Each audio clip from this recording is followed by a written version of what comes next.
Welcome back to the Holistic Selling Podcast. Today, we will get the perspective from a SaaS B2B industry veteran with a track record of success in sales and go-to-market leadership over the last 20 plus years. Tom Wuensch and I had the pleasure of working together for about a year. I was always impressed by his sales leadership and his commitment to excellence. Tom is a proven sales executive with multiple sales leadership positions in the industry, including a couple of chief revenue officer roles.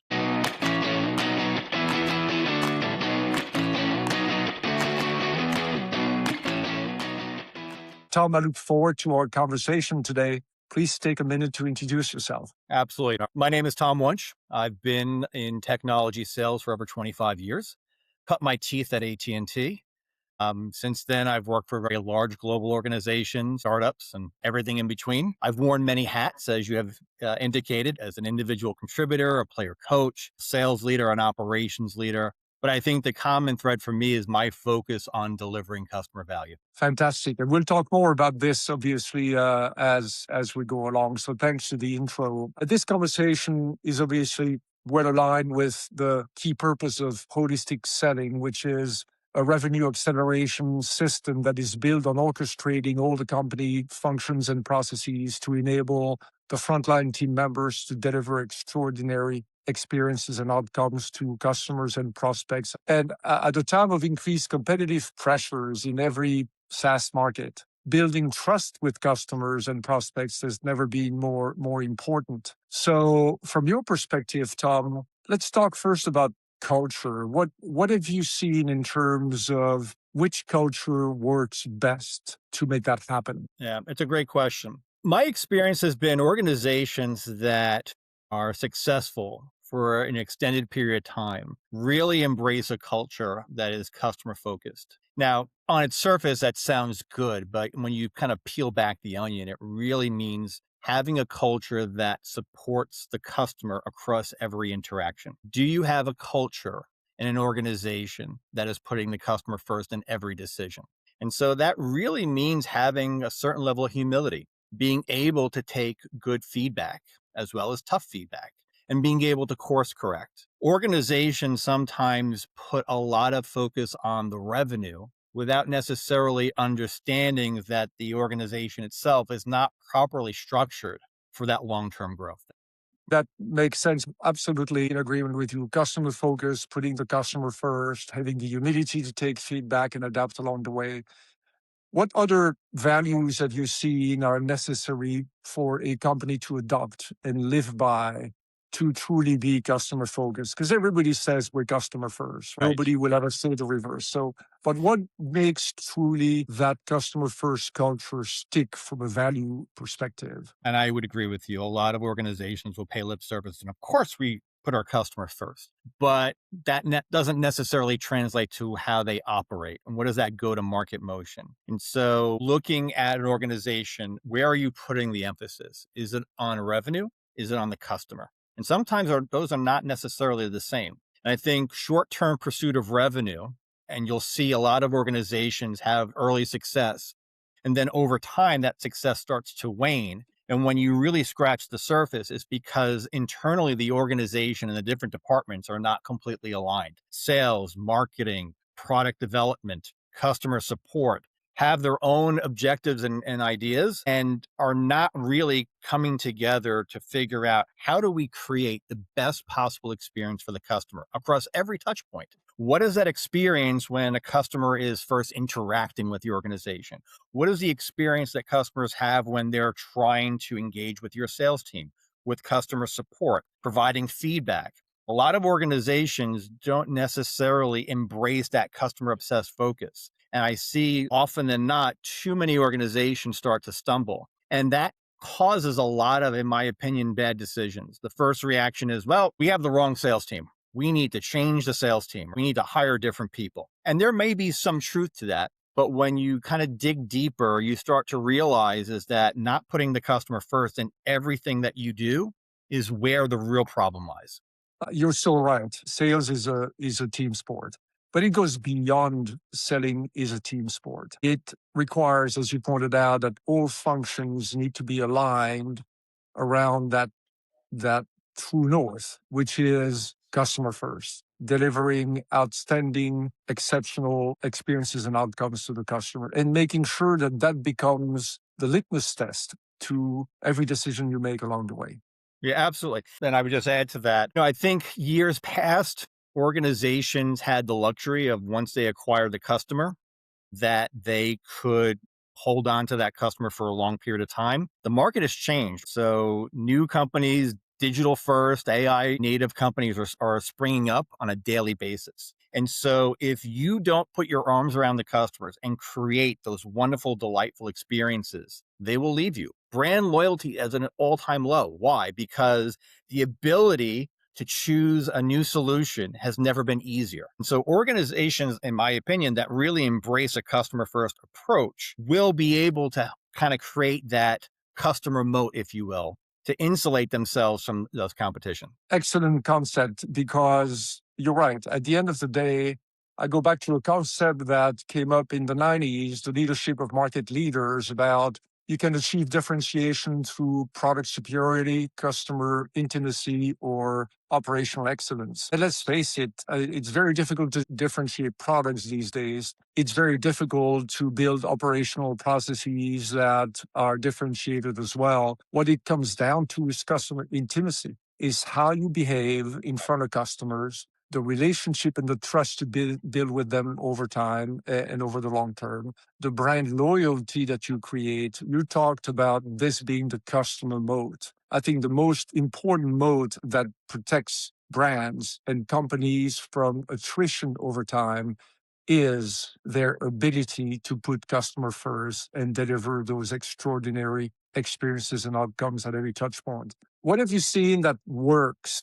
We talked about what doesn't work. Departments not aligned, they have their own objectives and so on and so forth. Have you seen any examples of things that work in that context? Yeah, I think where there has been success is really kind of understanding that companies don't want to buy software. Companies don't want to buy services. They want to buy outcomes. And so focusing on the outcomes and understanding how to deliver those outcomes in a customer centric model is where organizations can right the ship. A focus on short term revenue is great for the bottom line for their first couple of years. But eventually, when you're not creating happy customers, eventually acquiring additional customers is going to be challenging. There's lots of things an organization can do, right? So they can innovate, they can try to stay on top in terms of what customers are demanding. But the one area that the entire organization can really affect and manage and deliver is those experiences, is really thinking about every single touch point that a customer has and trying to optimize those experiences. Invariably, customers are going to have some challenges, and our ability to manage those challenges and to keep those happy customers for the long term is going to be predicated on those experiences. And at the end of the day, it really is about that human interaction. Do you treat your customers with the utmost respect? Are you doing everything you can to deliver value? And are you looking for opportunities on a daily basis to deliver value to your customers in those relationships? Once again, I think this is absolutely outstanding. Customers buy, or companies buy outcomes. I'd like to get back to that. We got trained on make the customers the heroes of your story. You're the guide, they're the heroes. It's about them, not about us. Yet I've seen organizations that still practice sales enablement and focus on product features, train sales teams to understand how to position the product. Don't train sales teams on customer outcomes or customer problems and how to uncover those problems with the deep knowledge of root causes that allow the organization to position the right solution. What do you see needs to change there from a sales enablement perspective? Yeah. So I think it's too easy, especially when there's changes in leadership, to want to come in and point the finger at sales enablement. And the first thing that most new leaders will do is they'll want to implement a new sales methodology. We're going to market the wrong way, or they want to put too much emphasis on what the product can do and not necessarily the outcome that hopefully those products can create. And I think putting the emphasis back on the customer, understanding the outcomes that the customers are trying to drive and quantifying that. I think that's also another challenge that a lot of organizations have, is that they want to talk about features. They want to talk about the different aspects of what the software or the platform can do without necessarily aligning the outcomes to say, this is how we're going to get you to that point. We're going to build that journey and we're going to be along the way with you. Again, I hearken back to the fact that a lot of the organization in and of itself isn't focused on that. And I've seen, unfortunately, more often than not, product managers, product leaders building features, building functions, and not building into outcomes. And so they're constantly chasing the latest innovation. And then what happens is their competition is creating something new, and that creates a seismic shift in their own product focus. And ultimately, it causes a lot of customer dissatisfaction. And I would put the amount of focus necessary on products on driving towards those outcomes. I could not agree more. I had the privilege of working for a startup about 20 years ago, and we built the software from the customer back. And everything we did was really taking the user into account and looking at making the user's job easier and amplifying those business outcomes for those users. And while being a startup, we won deals against very large market companies because of the way that we architected the solution and the messaging around customer business outcomes. So it absolutely works. Also, something that is worth emphasizing is the fact that you cannot build based on customer business outcomes unless you truly listen to the customer, which brings us to the value of empathy. And I'm a little disturbed that empathy is getting a bad vibe in social media these days, because empathy is the art of active listening, of truly understanding the situation from the other person's point of view. As a salesperson, how can you succeed if you don't have empathy for your customers, if you don't have the skill set to truly understand the root causes of a problem, so that you can design solutions that are going to be successful to help them win? Can you elaborate on that? Sure. And I think it speaks to the general sales approach, blending the art and the science of sales, right? So the science is going to market in a consistent way, not bespoke, but the art is about relationships.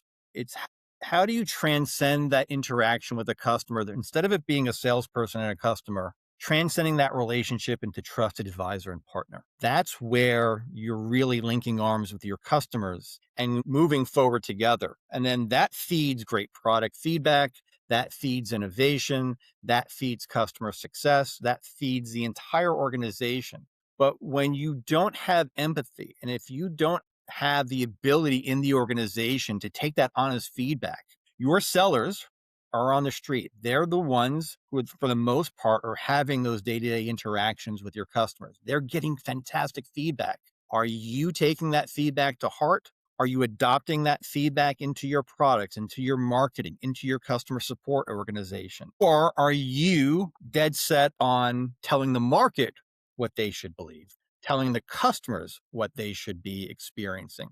And I think that mindset is challenging, but it's so incredibly important, because that's how you create and unlock value. This is how you get customers to want to talk on your behalf. This is how your customers become your best sellers, is when you create that level of relationship and level of trust. Right. And we all know that the job is convert an opportunity to a deal, convert the deal to a customer, convert the customer to an advocate, and have that advocate sing the praises of the brand to other like prospects out there in the marketplace. If you have that virtuous cycle in place, your business is going to be very successful. So it all goes back to making the customers the heroes of the story and investing in your front line to deliver those great experiences that delight the customers along the way. Adjacent topic to this is when you take a look at how a company is investing in enabling the front line. You and I have witnessed this together. There's always a balance between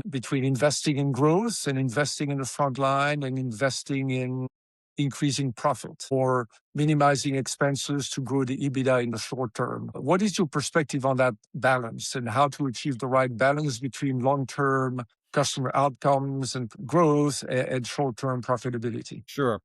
And it is a balance. And obviously, we're not advocating that you completely neglect the pursuit of revenue. Without revenue, the company no longer exists and your customers will have nothing to leverage. So I think it's a fair balance, but I think really looking at how you deliver the outcomes, really digging deeper into how do you align your organization to your customers. So the investments in your sales team, I think, should be there. You're always looking for opportunities, I believe, to improve the quality of your sales team. Part of it is the sales skills, part of it is product knowledge. But I think, unfortunately, there's not a lot of investment in building relationships into that emotional quotient, if you will. How do you teach your sellers to be empathetic?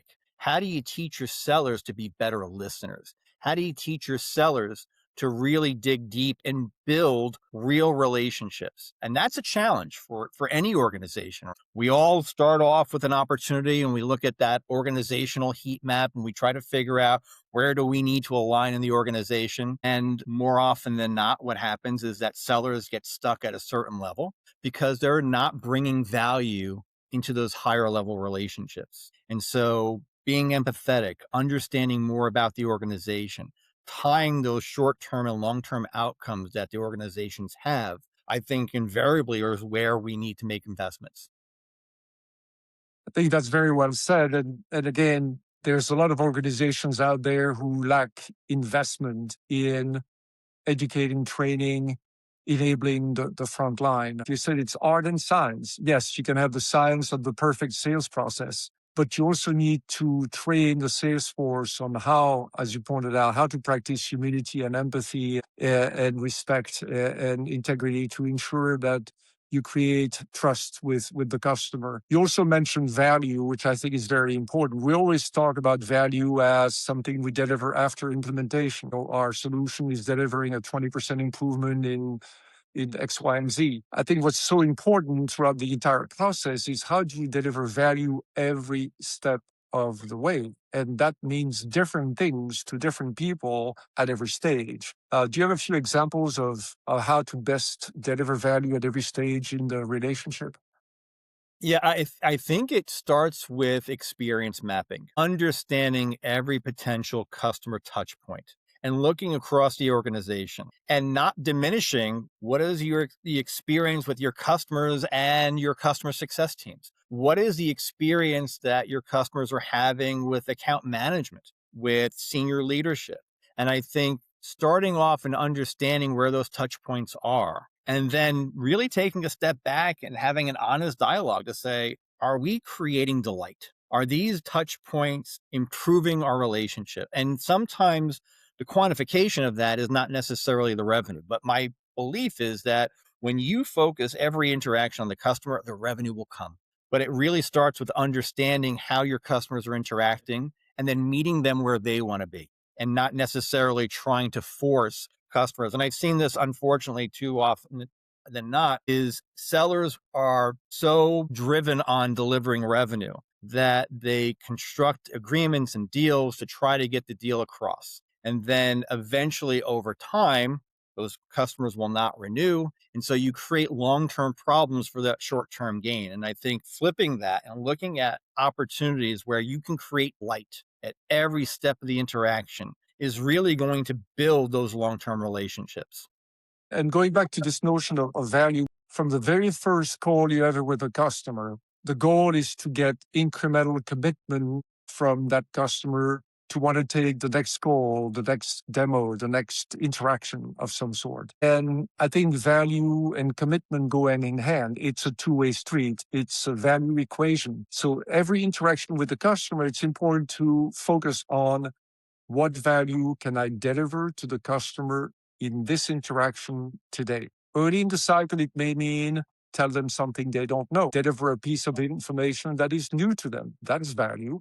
Maybe later in the cycle, value means something completely different. Maybe it means delivering the right proposal to the buying team to get the deal done. But at every stage, every interaction, deliver value incrementally so that you can get the customer to commit incrementally to engage deeper and deeper into the relationship and the sales cycle. Would you agree? Absolutely. Making those investments in your customer, being empathetic is going to pay dividends, not only short term, but long term. And I think that's where the organizational alignment and the culture kind of ties that back, making sure that the entire organization is in support of that approach so that everyone is looking to deliver that value, not necessarily your sellers, although that's very important, but making sure that every time that there's an interaction with a customer or prospect, that everyone's first focus is, how do I deliver value? And that means, like you said, all the functions need to work together. Value on the front end means tell them something they don't know. Well, that means you have to have insights that you have cultivated for that persona, that function in that industry. So there's a big role there of tracking the insights and coming up with those insights. Later on in the process, it may be the interaction with solution consulting or partner management or product management or legal or finance. Every step of the way, everybody has to rally around how do we create value? How do we get additional commitment leading to a successful outcome, which is a new customer relationship that we will cultivate and make successful over time. Now, it all comes down to execution. The sellers, the sales reps, the account managers ultimately are in the trenches every day. And regardless of the situation, there are still issues to deal with. They could be product issues, they could be service issues that may prevent them from winning the hearts and minds of the customers. So, what's your advice? How should sellers and frontline team members get around those problems to win the hearts and minds of customers and prospects? So, frontline sellers really have an obligation to be the strongest advocates for their clients within the organization. And that means delivering sometimes some uncomfortable messages. That means sometimes having some real honest conversations with different internal organizations about the realities of the level of service that the company is delivering, or the product market fit, or the experience that organizations are having with the solution. And I think when salespeople feel comfortable and feel empowered, and this again ties back to culture, are we creating a culture that elicits that 360-degree feedback? Are we embracing our challenges? Or are we trying to push that off? Organizations that try to sweep a lot of those challenges under the rug and just kind of go forward with, we're going to hire more salespeople, or we're going to hire additional salespeople that are going to come from the industry, and that's going to be the panacea. It's not. Really having those honest conversations, understanding where there's deficiencies, and then taking action to address them ultimately is where you're going to see long-term success. Totally agree. So, in summary of this conversation, I think what's clearly coming out of our dialogue today is how to build what you call that customer moat. How to protect the brand against erosion, against lack of competitiveness, against attrition over time. And that moat builds brand loyalty is based on adopting a series of behaviors in front of customers that create trust and safety from the customers in engaging with us. Values like respect, focus on value, empathy, humility, tied together with a strong scientific sales process really helps the brand build that moat that will protect them in competitive cycles, help them win, and also prevent churn and attrition over time. So I think it's a very, very important concept. And you talked a lot about focusing on value, focusing on the front lines, investing in the front line to make sure that they can deliver wonderful experiences every step of the way. So, you and I are fully aligned on the messaging there, and it's great to see. So I appreciate the dialogue today. Now, this being said, I'd like to turn it over to you to conclude the podcast today. What is the call to action you would like to leave with the audience? Yeah, I think taking a step back, putting themselves into the customer's seat, viewing those interactions from the customer's point of view, and then really having an honest assessment. Are we creating delight?